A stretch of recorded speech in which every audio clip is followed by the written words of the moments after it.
Bienvenidos a esta segunda clase del módulo Antiguo Testamento 2. Estamos avanzando por este importante tema, conociendo cada día más un poco del Nuevo Testamento y específicamente estudiando este tema de los libros. Estamos viendo cada uno de los libros del Antiguo Testamento y para todo cristiano es muy importante el conocimiento del Antiguo Testamento, de toda la escritura, y es muy importante que sepamos lo que la escritura dice y el contenido de toda la escritura. Entonces lo que estamos haciendo a través de este estudio es primeramente entendiendo lo que es el Antiguo Testamento. Recordemos que hemos estado avanzando a través de estas clases por los distintos libros de la palabra de Dios. En la primera parte, en el primer módulo, hicimos una introducción de lo que es el Antiguo Testamento y avanzamos por lo que eran los libros del Pentateuco, ¿no? Ese fue el primer módulo. Y en este segundo módulo hemos empezado a hablar acerca de los libros históricos del Antiguo Testamento. Hace 8 días, en la última clase, pues vimos exactamente los libros de jueces, de Josué, jueces y Ruth.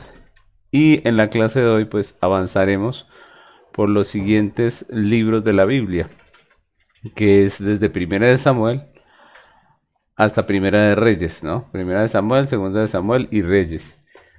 Ahí está el contenido de lo que va a ser este segundo módulo. Y vamos a arrancar con nuestro estudio del día de hoy.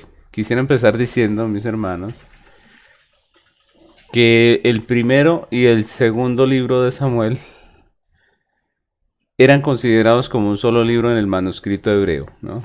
Recordemos que originalmente estos dos libros eran uno solo y más tarde fueron divididos en dos por los traductores de la versión de la Septuaginta. Recordemos que hemos hablado acerca de esta versión griega. Fue en el momento de hacer esta traducción griega que se dividieron estos libros. Así que prácticamente lo que es Primera de Samuel y Segunda de Samuel son un solo libro. Sin embargo, obviamente para efectos de abarcar mejor el tema de cada uno de las dos partes, pues yo quiero estudiarlos por separado como los tenemos en nuestras Biblias. Así que vamos a comenzar con el libro de Primera de Samuel. Y vamos a hacerlo en el mismo orden que hemos estado estudiando los demás libros. Vamos a comenzar hablando de un texto clave. Vamos a resaltar un texto de todo el libro de Primera de Samuel y en este caso vamos a hablar de Primera de Samuel capítulo 8 versículo 4 y 5. Dice este texto: entonces todos los ancianos de Israel se juntaron y vinieron a Ramá para ver a Samuel y le dijeron: he aquí tú has envejecido y tus hijos no andan en tus caminos. Por tanto, constitúyenos ahora un rey que nos juzgue como tienen todas las naciones. Entonces, este versículo, estos versículos, pues, son un texto clave dentro del libro, ya que Samuel fue el último de los jueces. Recordemos que venimos hablando de los jueces, ¿cierto? De los jueces que lideraron a Israel. Pues Samuel fue el último de los jueces. Y podemos decir que fue también el eslabón entre el tiempo de los jueces y el tiempo de la monarquía de Israel. Aquí en este texto vemos cómo los hijos de Israel piden un rey a Samuel. Ellos quieren un rey como tienen las demás naciones. Así que ese texto es clave para entender la posición del libro de Samuel. Samuel fue el profeta y juez de Israel, el último juez de Israel, y viene a ser ese eslabón entre los jueces y la monarquía. Vamos a hablar del tema del libro de Primera de Samuel. El tema es el gobierno soberano de Dios y su providencia y su providente intervención en la historia de su pueblo. Entonces, básicamente eso es lo que vamos a encontrar en Samuel, en Primera de Samuel. Vamos a ver cómo Dios gobierna todas las situaciones, cómo Dios, por su divina, soberana voluntad, lo que hace es guiar todas las cosas para que sucedan conforme a su plan soberano. vemos allí la intervención de Dios de manera providente en todos los hechos y todas las acciones que vemos allí dentro del libro de Samuel, ¿no? Entonces va a ser el tema del libro. Y podemos hablar también de su autor. La tradición judía habla de dos posibilidades. La primera dice que fue Samuel quien escribió el libro completo, es decir, que él fue el único autor del libro. Pero la segunda nos dice que fue una escritura compartida entre tres profetas que fueron Samuel, Natán y Gad. Esas son las posibilidades que tenemos según la tradición, porque obviamente el libro no lo dice específicamente. Entonces, pues tenemos que acudir a la tradición. La escritura nos muestra a Samuel como profeta, que fue fundamental en la práctica de Israel, también en la historia de Israel. Entonces, por eso vemos allí a Samuel como autor. Vamos también a trabajar lo que es la estructura del libro de Samuel, de Primera de Samuel. Y aquí yo quiero que prestemos atención porque básicamente cuando nosotros hacemos el estudio de cada libro, es importante que consideremos la historia que trata ese libro, ¿no? La estructura del libro nos habla de lo que contiene el libro y de en qué manera fueron ubicados los relatos dentro del libro. Y esto es importante porque en este estudio lo que es relevante es que llevemos una claridad de cada uno de los libros del Antiguo Testamento, ¿no? En este caso, de Primera de Samuel. ¿Qué es lo que está escrito en Primera de Samuel? ¿Qué escribió Dios allí en Primera de Samuel? ¿Cuáles son los relatos que encontramos? ¿Y qué parte de la historia de Israel es la que cuenta o la que narra este libro que, como hemos dicho, está dentro del bloque de los libros históricos del Antiguo Testamento? Entonces, allí vamos a ver la estructura en nuestra diapositiva. Allí podemos ver primero el primer punto, que nos habla acerca de Samuel. Esa es la primera parte. Podemos dividir el libro en esos tres personajes. La primera parte nos habla de Samuel, la segunda nos habla de Saúl y la tercera parte del libro nos habla de David. Entonces Samuel empieza con la infancia de Samuel. Recordemos que la madre de Samuel no puede tener hijos. Le pide a Dios por un hijo y Dios le da a este hijo que es Samuel. Por eso se llama Samuel, ¿no? Que es pedido al Señor. Luego vemos cómo él es consagrado a Dios, cómo fue llevado al tabernáculo a servir al lado del sacerdote, ¿no? Lo siguiente que vemos allí es el pecado de los hijos de Elí. Recordemos que Elí tenía unos hijos que eran sacerdotes también, y estos hijos del sacerdote Elí vienen a ser personas perversas según el texto. Y el texto nos muestra el pecado de estos hijos de Elí. Luego vemos a Samuel en el tabernáculo, cómo ministraba, cómo Dios le dio gracia y cómo Samuel cumplía con aquello a lo que Dios le había llamado. Luego vemos la guerra con los filisteos. Recordemos que dentro de lo que está escrito allí en el libro de Samuel, nos habla acerca de el castigo que Dios hace a Elí y a sus hijos por su pecado, y cómo al final pues esa guerra contra los filisteos es usada por Dios para hacer juicio prácticamente contra Elí y sus hijos, ¿no? Y allí mueren los hijos de Elí, y al saber la noticia de que el arca es secuestrada o llevada por los filisteos, pues Samuel también prácticamente cae de espaldas y termina muriendo también. Luego vemos a Samuel dirigiendo al pueblo de Israel. Después de la muerte de Elí, es Samuel el que dirige al pueblo de Israel como juez y como profeta. Entonces vemos allí esa primera parte que nos habla de Samuel. La segunda parte del libro nos habla de Saúl. Es allí cuando empieza a narraros cómo Israel pide un rey, que recuerden que es el versículo que acabamos de leer, donde vemos al pueblo pidiendo un rey a Samuel. Y es allí donde empieza la historia de Saúl, porque Saúl viene a ser el primer rey de Israel.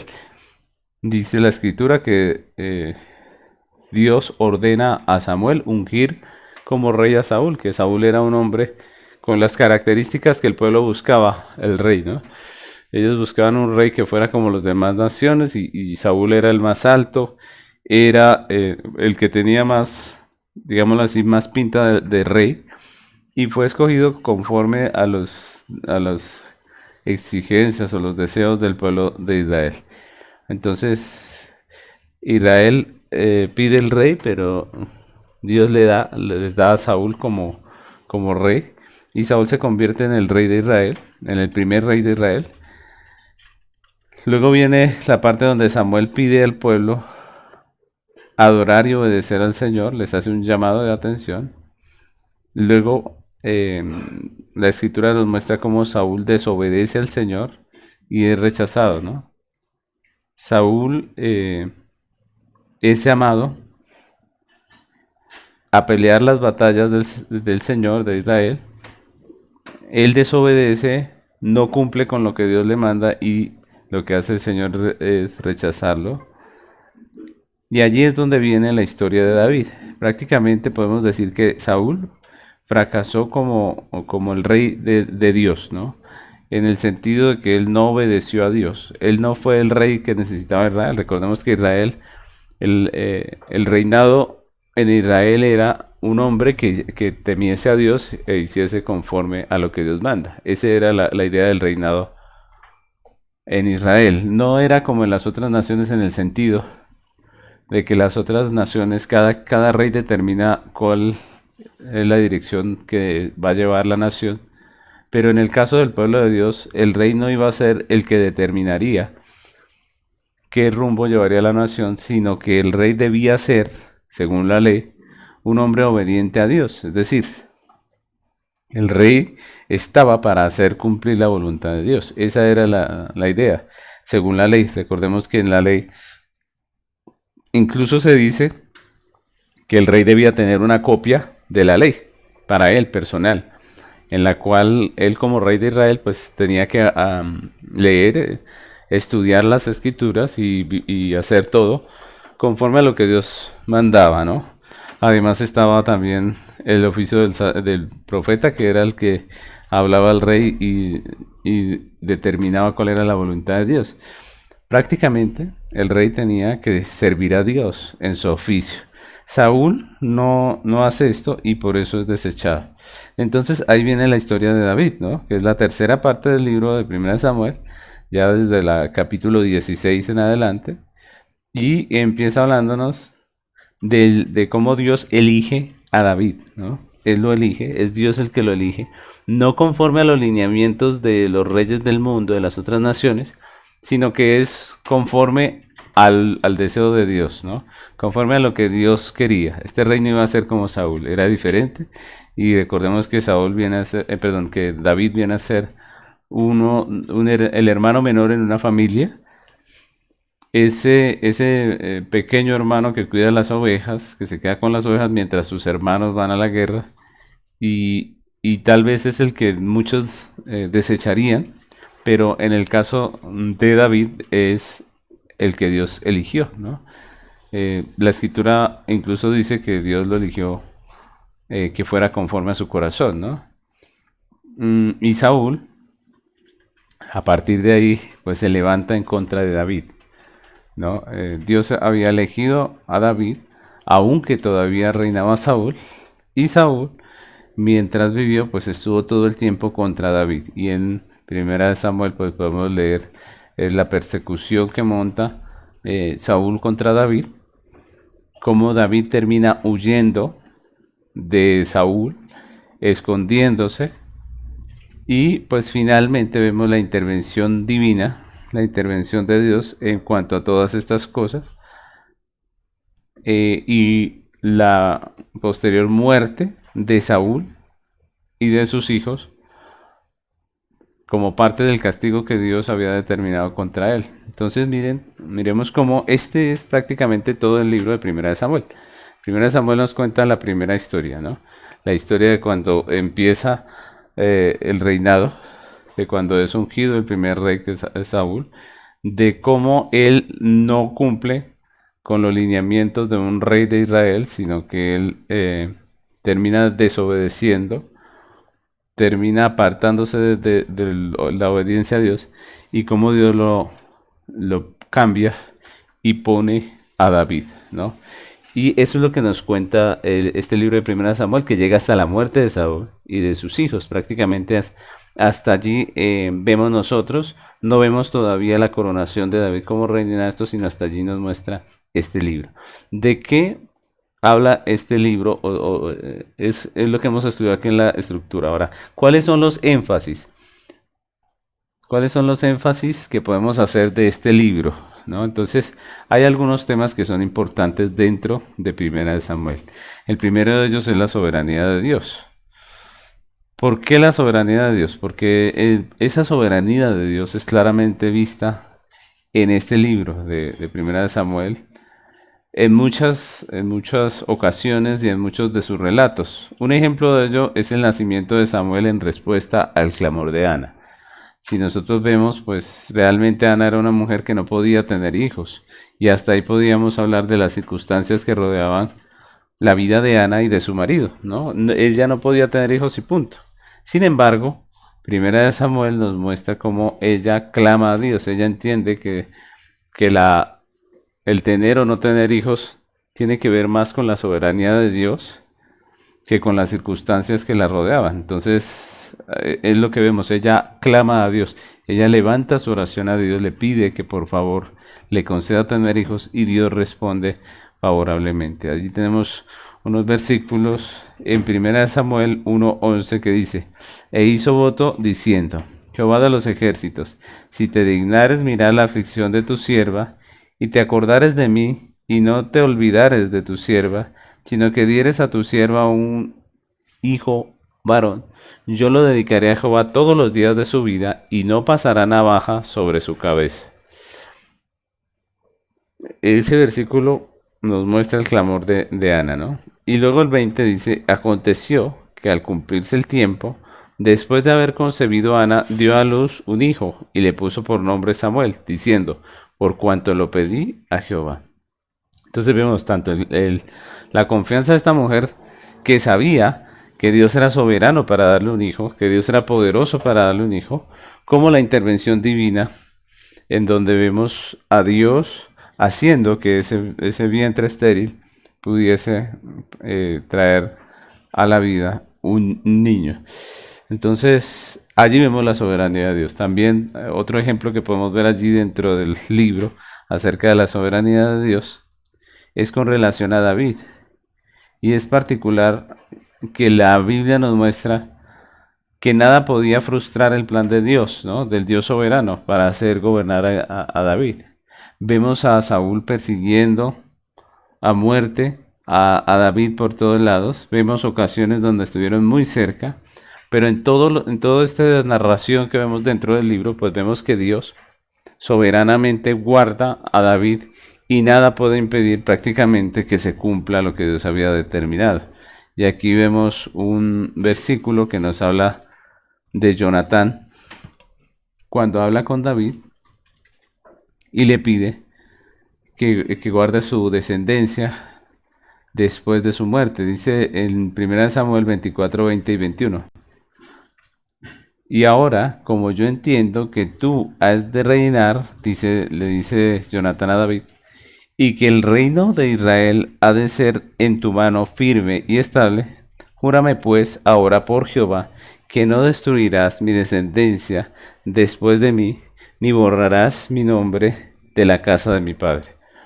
Entonces miren cómo este hijo de Saúl era un poco más sabio que su padre, y él sí podía entender que al fin y al cabo, por más de que Saúl se levantara y persiguiese a David, pues al fin y al cabo la voluntad de Dios sería realizada, ¿no? Del Dios soberano haría su voluntad. Y ese es un tema muy importante dentro de todo el libro de Primera Samuel, que es la soberanía de Dios. El segundo tema que es importante dentro de este libro es el tema de los reyes. Obviamente, como dijimos al comienzo, este es el paso de una Israel gobernada por jueces a una Israel que viene a ser una monarquía, ¿no? Y por eso decimos que este tema es importante dentro de primera de Samuel, porque es prácticamente ese cambio, ¿no? Y para Israel la monarquía representaba un compromiso, al igual que un gran peligro. O sea, no solamente era un compromiso, sino que también era un gran peligro. ¿Y en qué sentido era un peligro? Pues porque el tipo incorrecto de rey les iba a traer problemas a la nación, les iba a suponer dificultades y les iba a traer muchas aflicciones. Y por eso es que Samuel les advierte a ellos cuando les habla de la monarquía, cuando ellos piden rey, él les advierte. Recordemos que en Primera de Samuel, capítulo 8, versículo 10, nos hablan acerca de este tema de los reyes y es Samuel el que está hablando aquí y lo que está haciendo es precisamente diciéndole al pueblo las consecuencias de elegir un rey como las demás naciones, ¿no? Dice allí 1 Samuel 8:10. Y refirió Samuel todas las palabras de Jehová al pueblo que le había pedido rey. Dijo pues, así hará el rey que reinará sobre vosotros. Tomará vuestros hijos y los pondrá en sus carros y en su gente de a caballo para que corran delante de su carro y nombrará para sí jefes de miles y jefes de cincuentenas, y pondrá asimismo a que aren sus campos y siguen sus mies, y a que hagan sus armas de guerra y los peltrechos de sus carros. Tomará también a vuestras hijas para que sean perfumadoras, cocineras y amasadoras. Entonces miren cómo Samuel les está advirtiendo, ¿no? Samuel les está llamando la atención, les está advirtiendo qué pasaría, ¿no?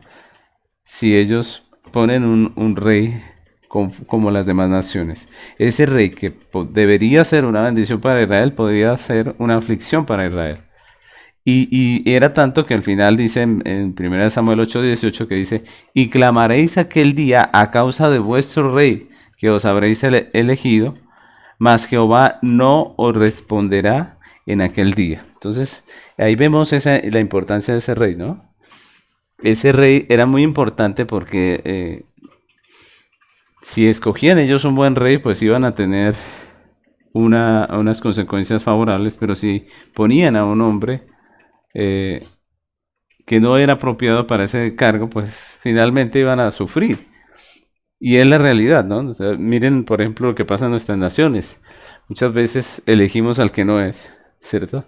Elegimos por criterios que son puramente humanos y no miramos o consideramos que lo importante es que una persona tema de Dios, ¿cierto?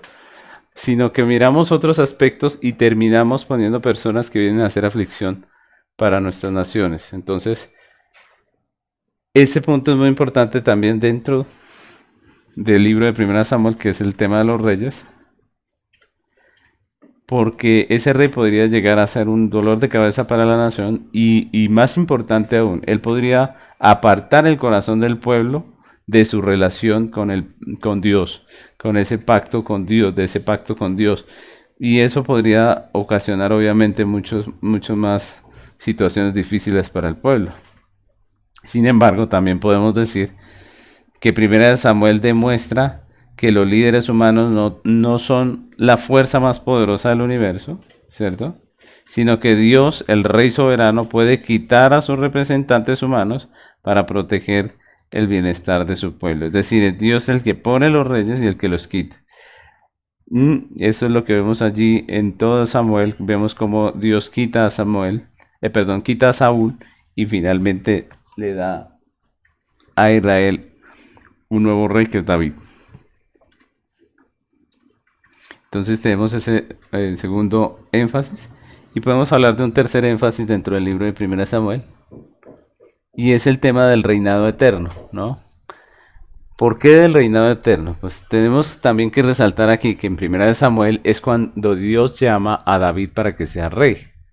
Este es el comienzo del reinado de David prácticamente en el sentido de que es el libro donde Dios lo llama. Lo llama a ser el rey de Israel. Y en David vemos el nacimiento de un reinado eterno con el Mesías como promesa. Recordemos que era un descendiente de David el que iba a reinar eternamente. Y esa promesa se cumple ¿en quién? Pues en Jesucristo. Mateo capítulo 21, versículo 8 dice, y la multitud, que era muy numerosa, tendía sus mantos en el campo y otros cortaban ramas de los árboles y las tendían en el camino. Y el 9 dice, y la gente que iba delante y la que iba detrás clamaban diciendo, Hosana al Hijo de David, bendito el que viene en nombre del Señor. Hosana en las alturas. Este es un texto que nos habla de la entrada de Jesús, esa entrada gloriosa donde todos tendían sus mantos y declaraban que él era el Hijo de David, refiriéndose obviamente al reinado de Cristo. Y en Mateo capítulo 1, versículo 1 dice, libro de la genealogía de Jesucristo, hijo de David, hijo de Abraham. Entonces Jesús es conocido como el hijo de David en este sentido, en que él iba a ser el rey. Y él es el único que puede cumplir realmente ese mandato, o esa promesa más bien, de un reinado eterno. Recordemos que esa promesa no puede ser simplemente dada a causa de Salomón y de sus hijos, porque pues todos ellos iban a morir, ¿no? Finalmente, nosotros aquí en esta tierra pues no podemos cumplir esa promesa. ¿Quién él es el único que iba a reinar eternamente? Pues Jesús, y por eso es conocido como el Hijo de David. Entonces ese es otro tema importante dentro del libro de Primera Samuel, el comienzo del reinado de David, cuando es llamado a ser rey, considerando la importancia que tiene dentro de la promesa mesiánica. Y vamos a pasar al segundo libro que vamos a estar viendo, que es Segunda de Samuel. Segunda de Samuel. Vamos a ver el texto que es clave dentro de este estudio. El texto clave de este estudio de Segunda de Samuel 5, 9 y 10. Dice el texto.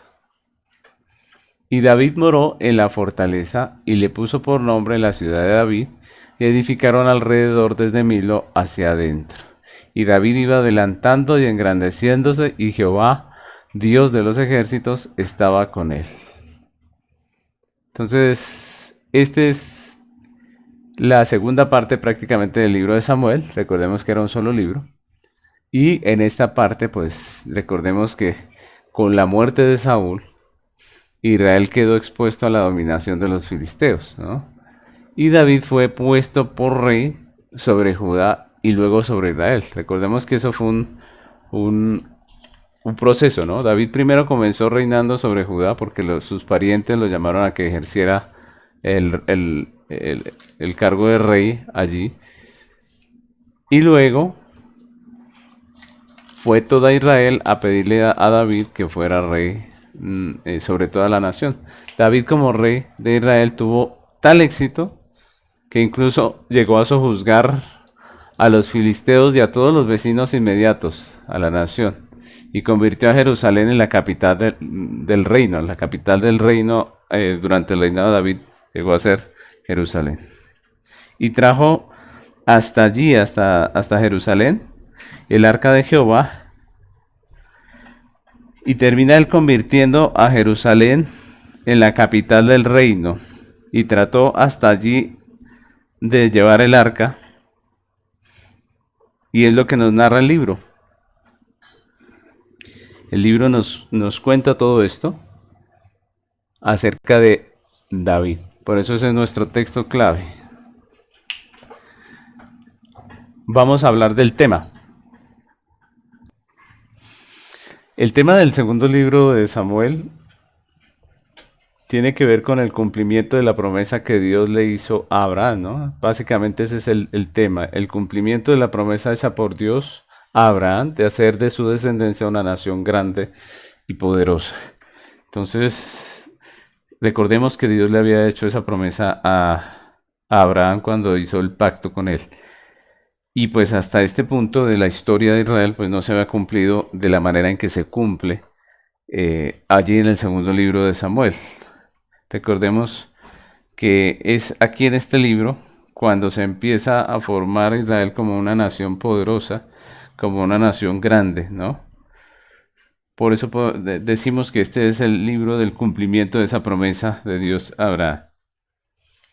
Otra cosa que vamos a ver es el autor. Recordemos que, como hemos dicho, el libro de Samuel es un solo libro, así que podemos decir lo mismo que dijimos en Primera de Samuel. La tradición judía habla de dos posibilidades. La primera dice que fue Samuel quien escribió el libro, y la segunda dice que en su escritura participaron el profeta Samuel, Natán y Gad. Entonces, ese es básicamente el autor del libro de Segunda de Samuel. También hay un esquema que quisiera que viéramos, una estructura de Segunda de Samuel que es muy importante para que nosotros tengamos en nuestra mente, en nuestro corazón, qué es lo que enseña el libro de Samuel, cuál es la historia que nos narra el libro de Samuel, de qué nos habla, ¿no? Entonces allí vamos a dividir esa historia también en tres, ¿no? La primera podemos hablar de las victorias de David. La segunda podemos hablar de los problemas o dificultades de David. Y finalmente hay una parte que nos habla acerca de las diferentes historias de la vida y del reinado de David. Entonces, la primera parte nos habla, como dijimos, de las victorias de David. Allí podemos encontrar el comienzo de ese reinado de David. Recordemos que el texto empieza hablándonos de David lamentando la muerte de Saúl y de Jonatán, porque a pesar de que era aquel que lo perseguía, pues al fin y al cabo David tenía una gran estima hacia Saúl y un gran amor hacia Jonatán, que fue su amigo, como nos narra la historia bíblica, ¿no? Dos reyes vienen a terminar reinando sobre Israel. Recordemos que cuando David es puesto como rey de Judá en Israel, el comandante del ejército pone a un hijo de Saúl.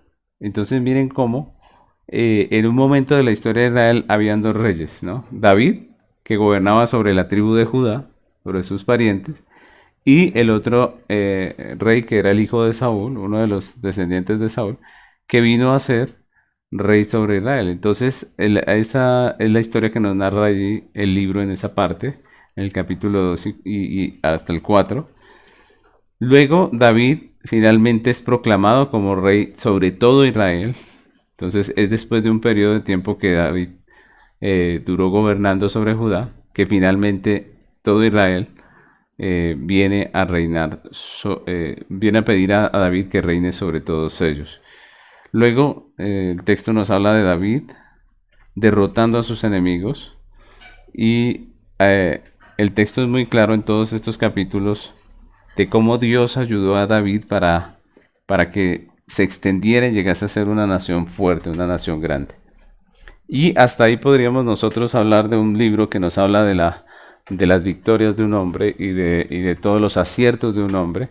Sin embargo, la Biblia continúa, ese libro continúa, hablándonos de los problemas de David. Y esto es muy, muy importante porque nos muestra la realidad. La Biblia siempre nos muestra esa realidad. La realidad de que lo importante no es el hombre. El importante en la Biblia es Dios. Y el santo en la Biblia es Dios, ¿cierto? Entonces, el libro de Segunda de Samuel nos habla ahora de los problemas que tuvo David, de cómo David pecó. Si recuerdan, es la primera parte de esta segundo tema dentro de ese libro. Nos habla precisamente del pecado de David, de cómo él le falló a Dios, de cómo él traicionó a un amigo y terminó adulterando con su mujer y finalmente matándolo. Y ese es el pecado de David, pero también nos habla de sus consecuencias. Es decir, para el creyente hay consecuencias cuando peca, ¿no? A veces se dice que como la salvación es eterna, entonces prácticamente podemos vivir como queramos. Algunos piensan de esa manera, pero la Biblia nos muestra que eso no es así. La Biblia nos muestra que el pecado tiene unas consecuencias, ¿no?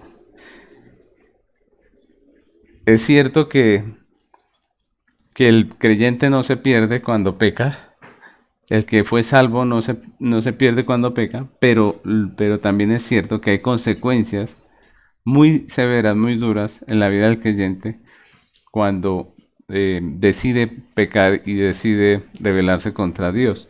Y es lo que vemos allí en David. Él se levantó contra la ley de Dios cuando adulteró con Betsabé y eso trajo consecuencias a su vida. Y pues el relato nos habla acerca de esas consecuencias, de las difíciles consecuencias.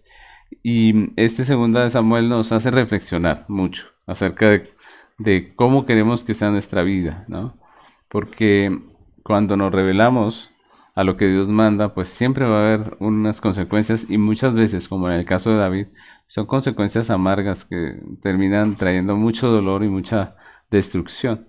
Lo siguiente que vemos ahí en esa narración de los problemas de David es la violencia en la familia de David, de cómo eh, David termina viendo cosas difíciles y viviendo cosas difíciles dentro de su familia, como la violación de una de sus hijas, la rebelión de uno de sus hijos, el asesinato de uno de sus hijos a mano de otro de sus hijos.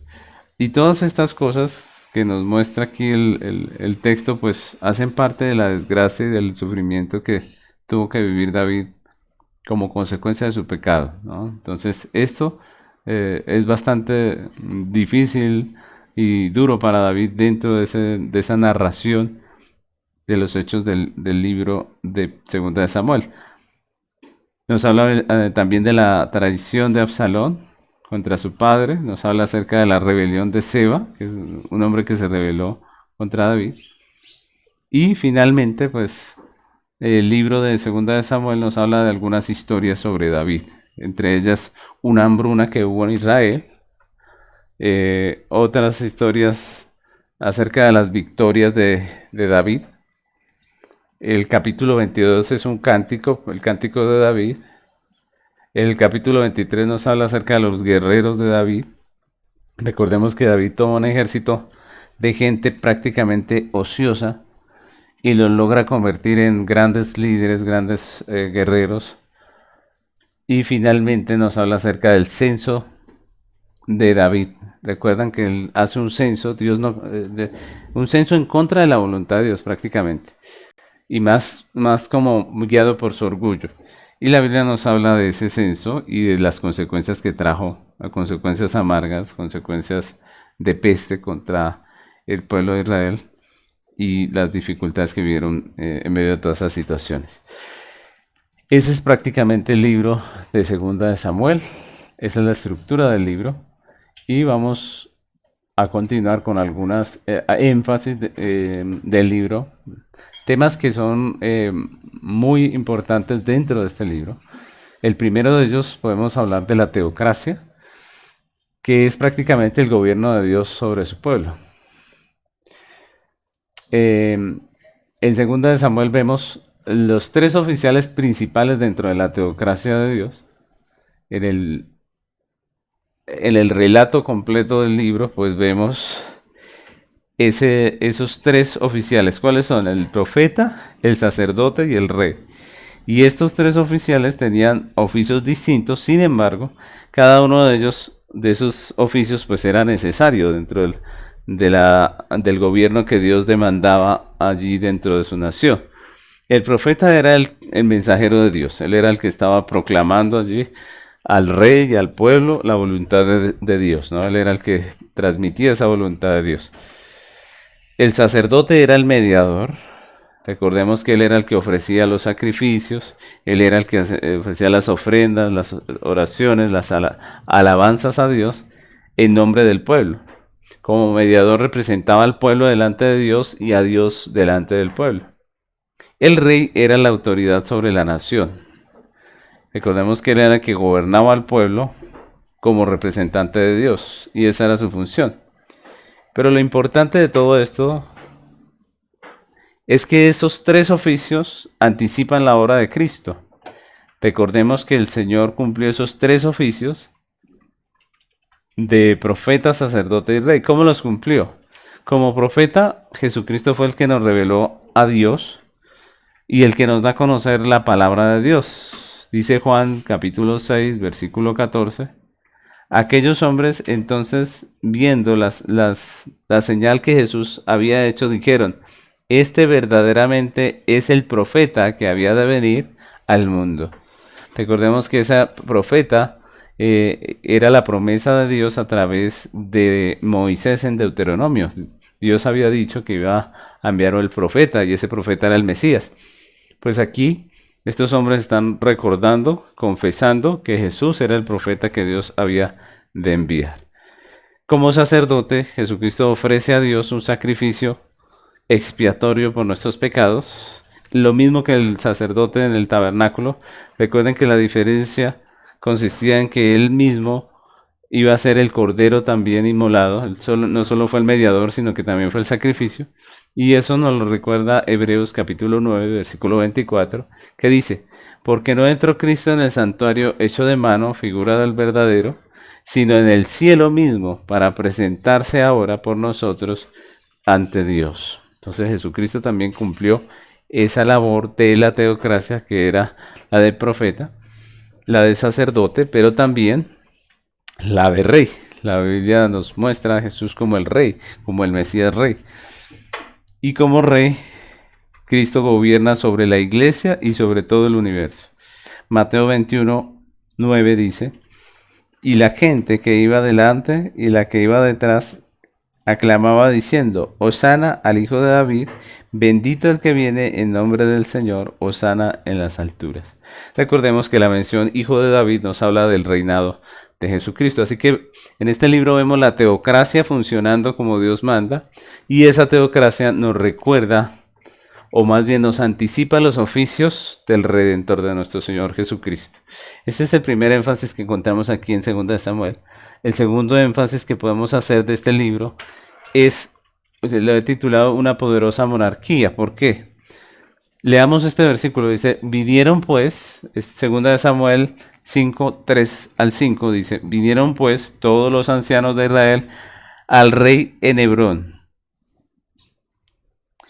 Y el rey David hizo pacto con ellos en Hebrón delante de Jehová, y ungieron a David por rey sobre Israel. Era David de 30 años cuando comenzó a reinar, y reinó 40 años. En Hebrón reinó sobre Judá 7 años y 6 meses, y en Jerusalén reinó 33 años sobre todo Israel y Judá. Entonces aquí ese texto nos habla acerca del comienzo del reinado de David como el príncipe sobre todo Israel, ¿no? Como el rey sobre toda la nación. Y la de David fue una de las más poderosas monarquías que tuvo Israel. Y si nosotros notamos, Dios arregló todo para que en el siglo X y el siglo XI Israel se estableciera y mantuviera la más poderosa monarquía de toda su historia. Si ustedes analizan un poco la historia de ese tiempo sobre esa región que se llamaba el Creciente Fértil, es interesante ver cómo Dios arregló todo para que así fuese, para que Israel llegase a ser una nación poderosa. Las naciones no interfirieron durante ese periodo para mal contra Israel. Y eso fue algo que Dios prácticamente cuadró para que Israel pudiese crecer, ¿no? ¿Por qué nadie intervino contra Israel? Por las diferentes situaciones que se presentaron. Por ejemplo, en Egipto habían contiendas internas y ellos estaban más preocupados por su situación, por sus contiendas internas, que por venir a invadir o a molestar a Israel. En Asiria estaba siendo invadida y tampoco pudo hacer mucho contra Israel en ese periodo. Y la única amenaza que vemos dentro de ese contexto de este libro son los filisteos. Sin embargo, pues vemos que incluso a esos filisteos David dominó. Entonces la expansión territorial y los ideales religiosos, como Dios los había prometido, fueron realizados en su máximo grado en este tiempo, en esta parte de la historia de Israel. David, con su liderazgo, con su caudillaje, y logró establecer una monarquía poderosa que incluía la adoración como Dios había establecido y como había mandado en la ley. Si ustedes recuerdan, los sacerdotes, los levitas fueron organizados conforme a lo que había dicho la ley, lo que había ordenado a Dios, de tal manera que la nación de Israel en todos sus aspectos llegó a ser una poderosa monarquía. Vemos otro énfasis dentro de este libro y es la prosperidad y la supremacía de Israel dentro del creciente fértil que era la región en la que ellos se encontraban, ¿no? Israel era la nación de primera fila, podemos decirlo así, en el creciente fértil a comienzos del siglo X antes de Cristo. Sin embargo, pues si nosotros leemos en la Biblia no lo describe así. Recordemos que la Biblia no trata de hacer una apología a Israel como nación, sino que la Biblia es la historia de redención, ¿no? Ella va a hacer énfasis en los temas redentivos y de lo que la Biblia va a hacer énfasis es acerca de la redención, ¿no? Entonces, no vemos que en la Biblia esté escrito de esta manera. Sin embargo, dentro de esos textos podemos ver que Israel llegó a ser una autoridad dentro del creciente fértil y que Dios le dio a David el poder levantar la nación como potencia prácticamente. En segunda de Samuel 8:1 dice, vamos a leer hasta el 3, dice, después de esto, aconteció que David derrotó a los filisteos y los sometió, y tomó David a Meteg Ama de mano de los filisteos. Derrotó también a los de Moab y los midió con cordel, haciéndoles tender por tierra, y midió 2 cordeles para hacerlos morir, y un cordel entero para preservarles la vida. Y fueron los moabitas siervos de David, y pagaron tributo. Asimismo derrotó David a Hadad Ezer, hijo de Reo, rey de Soba, al ir a recuperar su territorio al río Éufrates. Entonces David convirtió a los filisteos en un estado tributario y David también aprendió sus métodos de fabricación de armas. Recordemos que los filisteos eran famosos por la fabricación de armas en hierro. Y esto ayudó a David también en sus victorias, el poder también tomar esa tecnología, digámoslo así, de los filisteos para fabricar sus armas de guerra. La conquista y la ocupación de Edom también tuvo gran importancia dentro de la estrategia de David. Esa conquista de Edom dio a David una valiosa fuente de recursos naturales. Recordemos que el desierto árabe, la tierra allí de Edom, es una tierra rica en hierro y en cobre. Y eso también ayudó mucho a David. Miren cómo esa estrategia le ayudó a David dentro de todo lo que fue su gobierno, ¿no? Dios le dio sabiduría a David para mover bien sus fichas y hacer bien su trabajo como rey. Moab y los amalecitas en aquel tiempo estaban incluidos entre los estados que tributaban al rey David oro y plata. Es decir, miren todo el poder que tuvo David dentro de ese creciente fértil que era el lugar donde vivían. Finalmente, como rey del imperio israelita, David reconstruyó muchas ciudades. David hizo muchas cosas que enriquecieron y trajeron prosperidad a la nación. Y en todas estas cosas David reconoció que Dios había sido el único que garantizó las victorias militares de Israel, que Dios había sido el único autor de su prosperidad material. Y eso es algo también para resaltar. David no se quedó con el crédito, sino que se lo dio a Dios. No se quedó con el mérito, sino que él dio la gloria a Dios en todas las cosas. Y eso es algo que también nos enseña a nosotros. Todo lo bueno que podemos hacer es solamente la gracia de Dios. Y vamos a pasar al libro de Primera de Reyes. El libro de Primera de Reyes. Si nosotros vemos Primera de Reyes y Segunda de Reyes, también tenemos que decir que es un solo libro. También fue dividido en dos por los traductores de la Septuaginta. Y más que todo por el espacio, ¿cierto? Por lo grande del libro, fue dividido en dos. Entonces vamos a estudiar, para abarcar mejor cada una de las partes de este libro, pues vamos a estudiarlo por separado, como hemos venido haciendo con Primera de Samuel y Segunda de Samuel. Entonces vamos a hacer el estudio de Primera de Reyes. Vamos a hablar de esa primera parte del libro de Primera de Reyes. Vamos a empezar con el texto clave. Aquí hay un texto que dice en Primera de Reyes 2:3, dice: guarda los preceptos de Jehová tu Dios, andando en sus caminos y observando sus estatutos y mandamientos, sus decretos y sus testimonios, de la manera en que está escrito en la ley de Moisés, para que prosperes en todo lo que hagas y en todo aquello que emprendas. ¿Quién está hablando aquí? Está hablando David. Le está diciendo a Salomón lo que tiene que hacer. Le está hablando de guardar los preceptos de Dios. Miren que cuando está muriendo David, él lo que hace es llamar a su hijo a obedecer a Dios. Y eso es algo muy importante, ¿no? Y lo que vemos en este libro es que Salomón, como nuevo rey de Israel, hizo prácticamente una transformación total de la vida política y económica, convirtiendo a Israel en una potencia militar capaz de dominar a todos sus vecinos.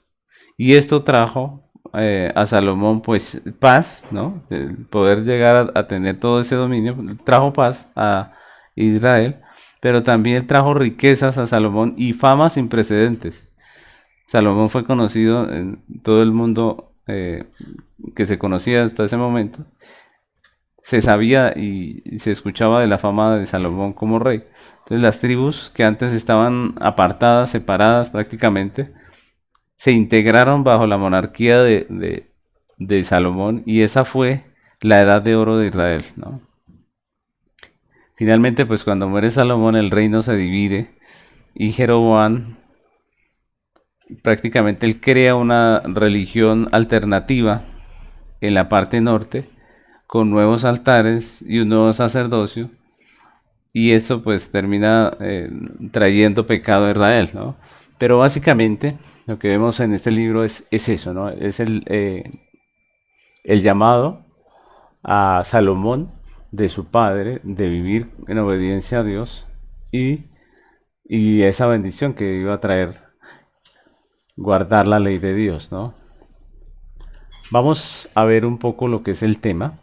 El tema podemos definir el tema de Primera de Reyes como la recompensa del temor a Dios y las consecuencias de la apostasía, porque los dos temas se nos presentan dentro de este libro. Porque el libro de Primera Samuel habla básicamente de Salomón, y Salomón tiene esas dos facetas, ¿no? El principio vemos la recompensa del temor a Dios, porque mientras que Salomón fue un hombre temeroso de Dios, un hombre obediente a la ley, pues vemos esa prosperidad y ese avance de Israel y de él como rey.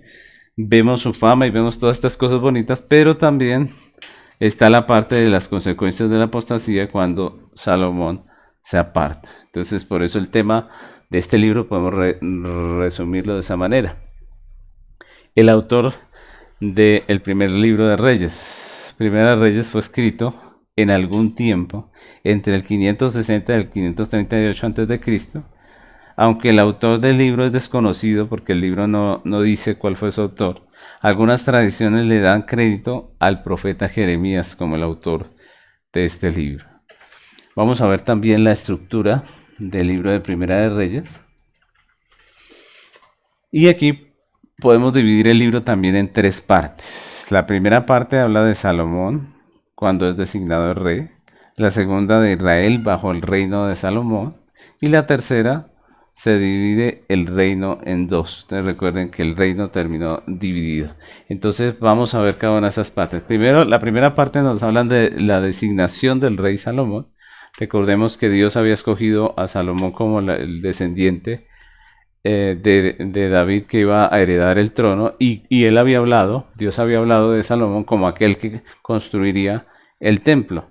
Y así fue, incluso hubo oposición contra Salomón, hubo un hermano que quiso robarle el trono, pero finalmente es designado como rey de Israel. La segunda parte de este libro nos habla de la historia de Israel bajo el dominio de Salomón y todas estas cosas que hemos ya hablado de la prosperidad y de la paz que tuvo Israel. Primero empiezan hablando de la administración y la sabiduría de Salomón, que como dijimos antes fue conocido en muchas naciones.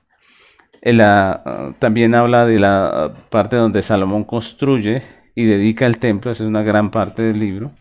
También el libro nos habla de las riquezas y la sabiduría de Salomón, pero también nos habla de los pecados de Salomón. Otra vez, la Biblia no oculta la realidad del pecado del hombre. Aquí vemos a Salomón que también se desvía tras su pecado. La tercera parte nos habla de la división del reino. Esta es prácticamente la consecuencia del pecado de Salomón y se revelan las tribus del norte. Recordemos que allí es donde vemos que Israel se convierte en dos naciones prácticamente, que es Israel del sur y Israel del norte. Entonces los del norte se rebelan. Los primeros reyes de Judá y de Israel también se nos presentan allí. Después de la muerte de Salomón, pues sus hijos vienen a heredar el reinado en la parte sur, en la parte de Judá. Y allí se nos habla de los primeros reyes de Judá, pero también de Israel, porque Israel también empieza a tener una serie de reyes. Allí es donde encontramos la historia del profeta Elías. Luego vemos también el reinado de Acab y Jezabel. Acuérdense que Jezabel era una reina pagana con la que se casó Acab. Y también nos habla del rey Josafat de Judá y el rey Ocosías de Israel. Con eso termina el relato. Y podemos hacer algunos énfasis. Quisiera hacer dos énfasis nada más acerca de este libro. El primero es la era dorada de Salomón. Es decir, ese tiempo excelente donde Salomón pudo disfrutar de paz. La paz y la prosperidad caracterizaron el reino de Salomón.